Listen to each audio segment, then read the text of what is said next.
നിഖിൽ, ഇടതുപക്ഷം ഭരിക്കുന്ന ഒരു സമയത്ത് പക്ഷ കക്ഷികൾക്ക് തന്നെ ഈ സമരത്തിലേക്ക് പോകേണ്ടി വരുന്ന ഒരു സാഹചര്യം, സർക്കാരിന് ഇനി ഇക്കാര്യത്തിൽ എന്തൊക്കെ ചെയ്യാനാകും?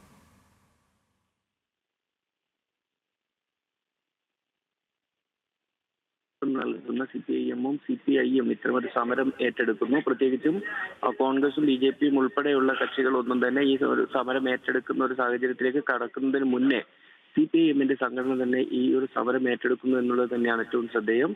ഈ കരാർ റദ്ദ് ചെയ്യണം, അങ്ങനെ സ്വകാര്യ വ്യക്തികൾക്ക് നൽകിയ ഭൂമി തിരിച്ചു പിടിക്കണം എന്നത് തന്നെയാണ് CPIM-ഉം CPI-യും ആവശ്യപ്പെടുന്നത്. ഏതായാലും ഇന്ന് ഈ സ്വകാര്യ വ്യക്തികൾക്ക് 3 സ്വകാര്യ വ്യക്തികൾക്കായി നൽകിയിരിക്കുന്ന ഭൂമിയിലാണ് കുടിൽ കെട്ടിയ സമരത്തിലേക്ക് AKS കടക്കുന്നത്.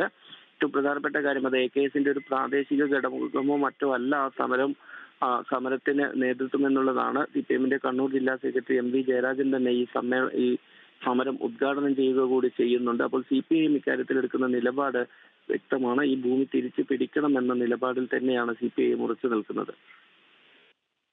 ശരി നിഖിൽ.